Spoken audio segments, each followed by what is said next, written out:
नमस्कार, मी विदुला. दिल से दिल तक हेल्दी हार्ट या टॉक शो मध्ये मी तुम्हा सर्वांचं मनापासून स्वागत करते. अलीकडच्या काळात हृदयविकारामुळे जीवाला धोका निर्माण झालाय. अगदी सुदृढ लोकांमध्ये हार्ट अटॅकचे प्रमाण दिसून येते. दिल से दिल तक हेल्दी हार्ट हा टॉक शो प्रत्येक भारतीयाला हृदयविकाराबद्दल शिक्षित आणि संवेदनशील बनवण्यासाठीचा एक जनजागृती उपक्रम आहे. आकडेवारी दर्शवते की पाश्चात्य देशातील लोकांपेक्षा भारतीयांना 10 वर्ष आधी हृदयविकाराचा त्रास होऊ शकतो. त्याचबरोबर दर 33 सेकंदाला एका व्यक्तीचा हृदयविकाराच्या झटक्याने मृत्यू होऊ शकतो. याच गोष्टी लक्षात घेऊन भारतीयांमध्ये हृदयविकाराबद्दल जागरूकता निर्माण व्हावी म्हणून दिल से दिल तक हेल्दी हार्ट या टॉक शोची मोहीम 2018 पासून भारतातील आदरणीय इंडियन मेडिकल फेटर्निटी यांच्या संयुक्त विद्यमाने करण्यात आली. दिल से दिल तक हेल्दी हार्ट या टॉक शोचे लाखो भारतीयांनी कौतुक केले आणि हजारो भारतीय या मोहिमेत सामील झाले. हीच गोष्ट लक्षात घेऊन भारतातील सुप्रसिद्ध हृदयरोग तज्ञ दिल से दिल तक हेल्दी हार्टच्या व्यासपीठावर एकत्र येतात व टीव्हीद्वारे आपली चर्चा सादर करतात. याच पार्श्वभूमीवर आज आपल्यासोबत आहेत भारतातील तसेच पुण्यामधील सुप्रसिद्ध हृदयरोग तज्ञ डॉक्टर ईश्वर जनवर, डॉक्टर सचिन हुंडेकरी, डॉक्टर अजित कुमार जाधव आणि डॉक्टर विक्रांत खेसे. नमस्कार डॉक्टर. आजच्या या विशेष कार्यक्रमात तुम्हा सर्वांचं मी मनापासून स्वागत करते. माझा पहिला प्रश्न डॉक्टर ईश्वर जनवर यांना आहे. डॉक्टर, हृदयविकाराचे किती प्रकार असतात आणि लक्षणे कुठली असतात? त्याचबरोबर स्त्री किंवा पुरुष यांच्यामध्ये हे लक्षणे वेगवेगळी असतात का? आणि त्याचबरोबर स्त्रियांमध्ये आढळणाऱ्या हृदयविकाराकडे दुर्लक्ष केलं जातं, तर हे दुर्लक्ष का केलं जातं? तुम्ही जे स्टॅटिस्टिक्स दिला ते अगदी खरं आहे. खूपच झपाट्याने हृदयरोग वाढत चाललेला आहे. हृदयरोग जसं तुम्ही सांगितलं आता कुठल्याही एजसाठी लिमिटेड राहिलेलं नाहीये. अगदी सुदृढ लोकांमध्ये पण हृदयरोगाची लक्षणं दिसून येतात आणि एवढं व्हेरिड सिम्पटम्स आहेत या हृदयरोग ह्याचे की कोणाला जबडा दुखू शकतो, कोणाला छातीत दुखू शकतं, कोणाला खांदा दुखू शकतो, कोणाला पाठीत दुखू शकतं.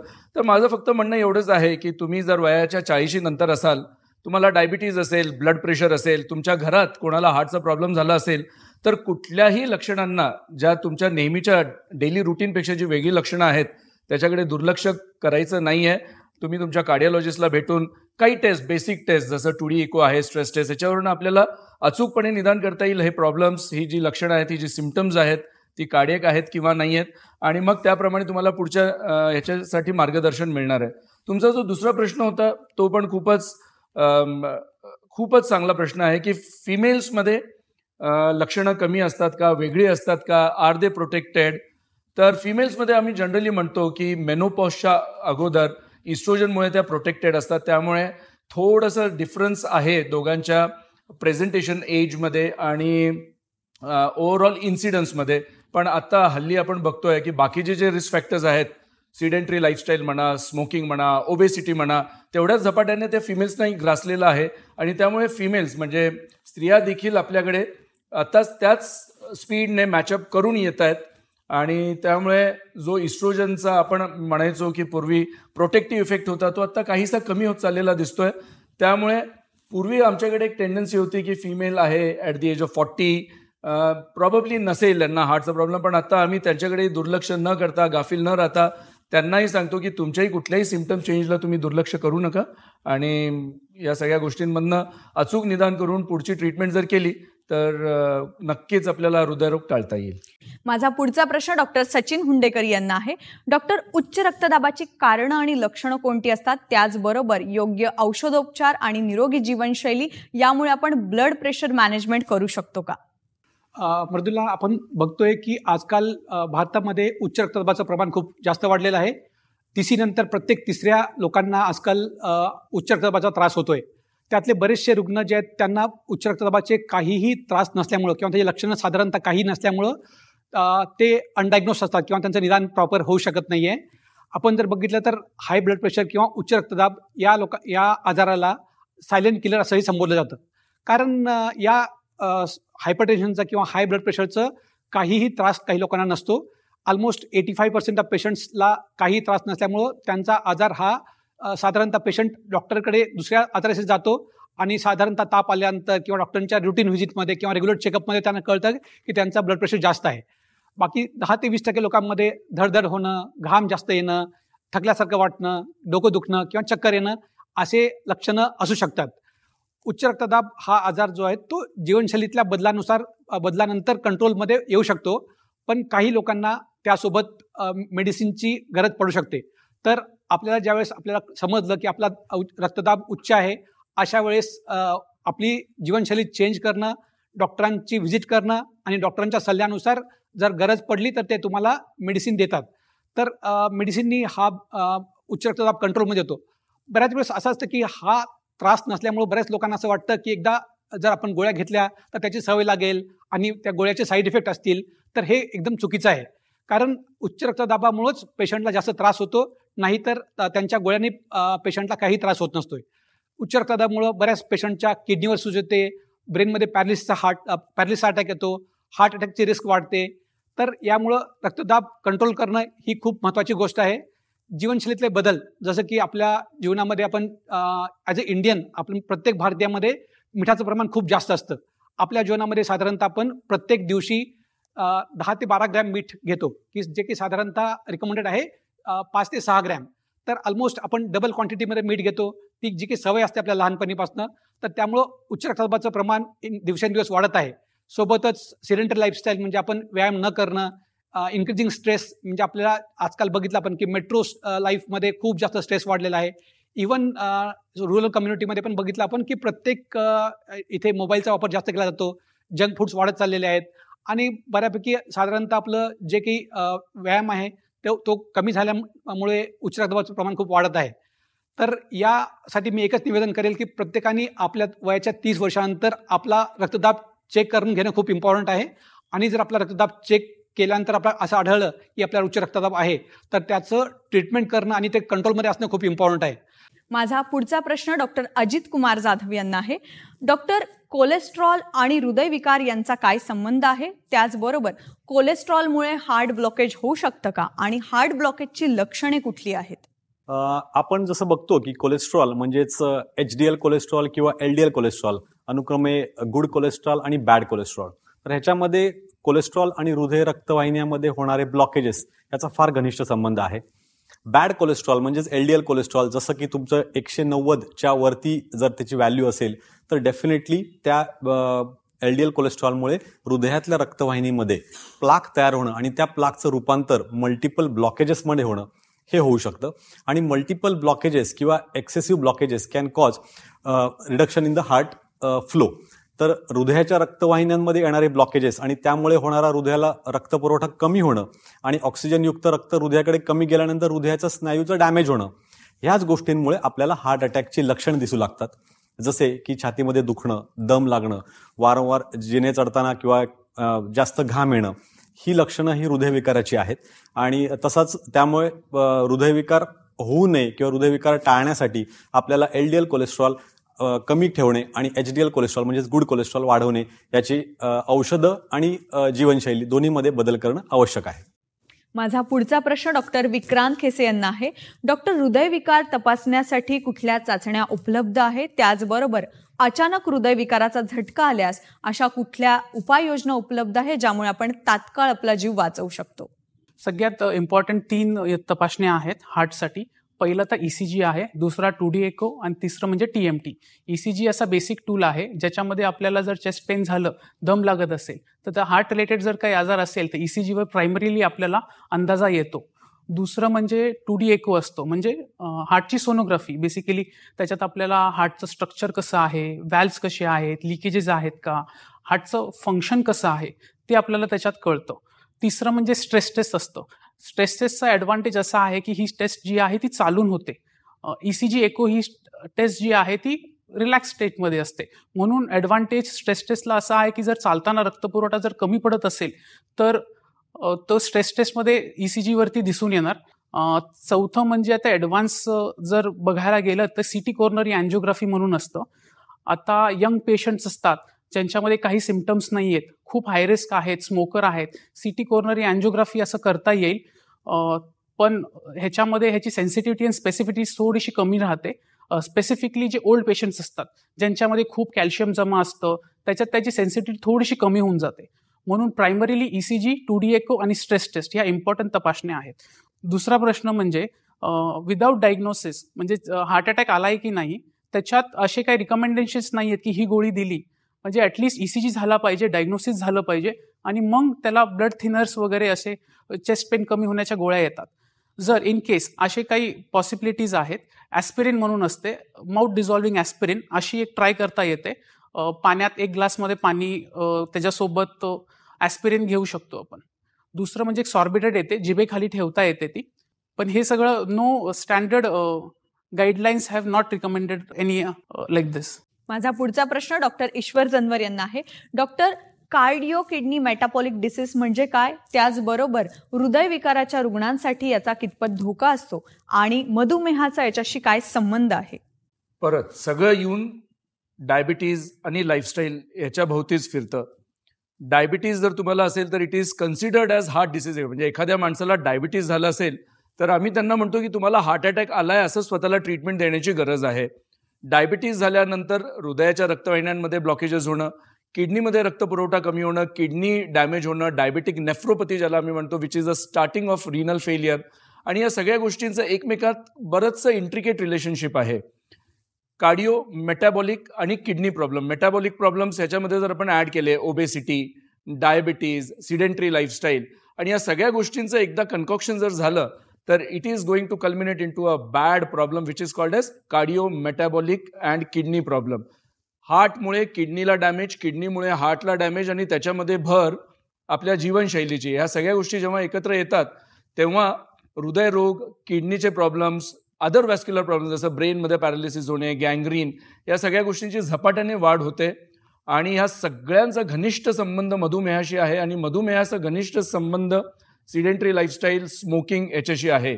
त्यामुळे कार्डिओ, मेटाबॉलिक आणि kidney problems they all go hand in hand. आणि यात जर आपण गुरफटले गेलो तर यातनं बाहेर पडणं केवळ अशक्य आहे. त्यामुळे prevention is better than cure is very appropriate in cardio metabolic and kidney problems. माझा पुढचा प्रश्न डॉक्टर सचिन हुंडेकर यांना आहे. Doctor, minimal invasive heart surgery म्हणजे काय? त्याचबरोबर कॅथेटरायझेशन प्रक्रिया आणि स्टेंट प्लेसमेंट यांच्यामध्ये काय फरक आहे, आणि तुम्ही कसं ठरवता की कुठल्या रुग्णाला शस्त्रक्रियेची गरज आहे? मृदुला, हा एक खूप इम्पॉर्टंट क्वेश्चन विचारलेला आहे. प्रत्येक पेशंटचे नातेवाईक ज्यावेळेस पेशंटची एन्जिओग्राफी होते त्यावेळेस दुविधेमध्ये असतात की आपल्या पेशंटसाठी सगळ्यात चांगली ट्रीटमेंट हे काय असणार आहे, सगळ्यात चांगला उपचार काय असणार आहे. साधारणतः एन्जिओग्राफी झाल्यानंतर आपल्या ब्लॉकेजच्या पर्सेंटेजनुसार साधारण डॉक्टर आपल्याला 3 ऑप्शन देतात. काही लोकांना मेडिसिनवर क्युअर करता येतं किंवा मेडिसिनवर कंट्रोल करता येतं. काही लोकांना अँजिओप्लास्टी रिकमेंड केली जाते, ज्यात आपण ब्लॉकेजला बलूननी दूर करून त्यात स्टेंटचं प्लेसमेंट, म्हणजे आपण त्यात एक स्प्रिंग जी म्हणतो आपण ते टाकली जाते. आणि थर्ड ऑप्शन असतं बायपास सर्जरी, ज्याला की आपण ओपन हार्ट सर्जरी असे म्हणतो. ओपन हार्ट सर्जरीमध्ये एक ट्रॅडिशनल अप्रोच असतो, ज्यात आपण आपलं जे कॉलर बोन आहे किंवा जो आपलं एक ब्रेस्ट बोन जे म्हणतो आपण त्याला कट करतो आणि त्याच्या थ्रू आपण एक बायपास सर्जरी करतो. आता त्यात नवीन एक ऑप्शन आहे ज्याला आपण मिनिमल इन्व्हेजिव्ह बायपास सर्जरी म्हणतो, ज्याच्यात आपल्याला बोन न कट करता आपण रिब्सच्या मधून एक थोरॅकोस्कोपीद्वारे किंवा रोबोटिक असिस्टेड सर्जरीद्वारे आपण ते ब्लॉक काढू शकतो. साधारणतः असं असतं की एखाद्या पेशंटला, यंग पेशंटमध्ये स्पेशली ज्यावेळेस पेशंटला हृदयाचा हार्ट अटॅक येतो किंवा हृदयविकार होतो तर ॲक्यूट हार्ट अटॅकमध्ये बायपास ही केली जात नाही आहे. तर अशा वेळेस अँजिओप्लास्टी हाच एक ऑप्शन असतो. तर अशा वेळेस साधारणतः ज्यावेळेस पेशंटला हृदयाचा ॲक्यूट हार्ट अटॅक आलेला आहे त्यावेळेस पेशंटचं हृदय कमकुवत असतं, अशा वेळेस अँजिओप्लास्टी ही साधारणतः केली जाते. त्याला आम्ही प्रायमरी अँजिओप्लास्टी असं म्हणतो. या अँजिओप्लास्टीमध्ये आपण ब्लॉकेजला बाजूला करून स्टेंट प्लेसमेंट करतो, ही स्टँडर्ड प्रोसिजर असते.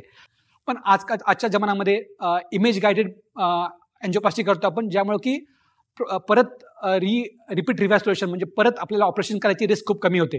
तर त्यामुळं आजकाल OCT किंवा आयवस असे एक आधुनिक तंत्रज्ञान आलेले आहे, ज्यामध्ये आपण हृदयाच्या व्हेसलची सोनोग्राफी करून बघू शकतो की नसची डायमीटर किती आहे, लेंथ किती आहे, कॅल्शियमचं एक्सटेंट कसं आहे. त्यानंतर बरेच नवीन टेक्नॉलॉजी जसं की आपलं रोटाब्लेशन आहे किंवा मग इंट्राव्हेस्क्युलर लिथोट्रिप्सी आहे, ज्याने आपण हृदयातले हार्ट ब्लॉक पण काढू शकतो आणि त्यात स्टेंट प्लेसमेंट करून we can have good life. तर साधारणतः पेशंटला अँजिओप्लास्टी किंवा बायपास हे चूज करताना आपल्या हॉस्पिटलमध्ये असलेल्या ऑप्शन्स आणि डॉक्टरांचा सल्ला यांचा सगळा विचार विमर्श करून आपण एक इन्व्हेजिव्ह किंवा नॉन इन्व्हेजिव्ह अप्रोच पेशंटसाठी देतो आणि नंतर आपण त्याचा एक हार्ट टीम अप्रोच बनवून त्याचा एक डिसिजन घेऊन we give the option to the patient.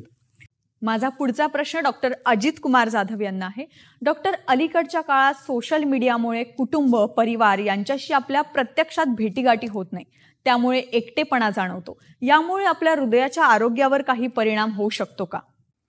नक्कीच. हे महत्वाचं आहे की आजकालच्या डिजिटल युगामध्ये आपण शारीरिक गाठीबिटी आपल्या सध्या फिजिकल मीटिंग्स होत नाही आहेत आणि त्यामुळे थोडासा एकलकोंडेपणा किंवा एकटेपणा म्हणा वाढत चाललेला आहे.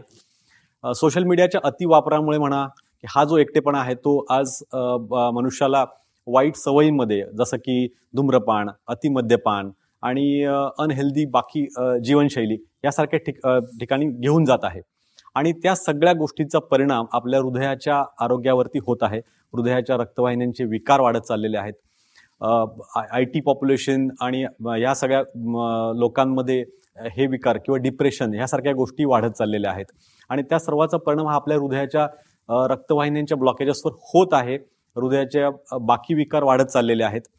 ते कमी करण्यासाठी आपल्याला ह्या सर्व गोष्टीतून बाहेर पडून मैत्रिणीचा आधार घेऊन आपण त्याच्यातून बाहेर पडलं पाहिजे आणि सोशल मीडियाचा लिमिटेड वापर करणं हा त्याच्यासाठी एक उपयुक्त पर्याय आहे. माझा पुढचा प्रश्न डॉक्टर विक्रांत खेसे यांना आहे. डॉक्टर, हृदयविकाराच्या व्यवस्थापनात रेग्युलर ब्लड प्रेशर चेकअप, जीवनशैली, आहार, व्यायाम याचं काय महत्त्व आहे? सगळ्यात महत्त्वाचं म्हणजे जे न्यूली डायग्नोज्ड हायपरटेन्शन किंवा डायबिटीसचे पेशंट्स असतात त्याच्यात लाईफस्टाईल मॉडिफिकेशन हा सगळ्यात पहिला चांगला पर्याय आहे. म्हणजे प्रत्येक वेळीच ब्लड प्रेशर किंवा डायबिटीस झालंय तर गोळ्या खाणे हा पर्याय नाहीये. सगळ्यात महत्त्वाचं म्हणजे लाईफस्टाईलमध्ये स्ट्रेस मॅनेजमेंट आहे. आपला कामातला जो ताणतणाव आहे तो कमीत कमी ठेवायला पाहिजे.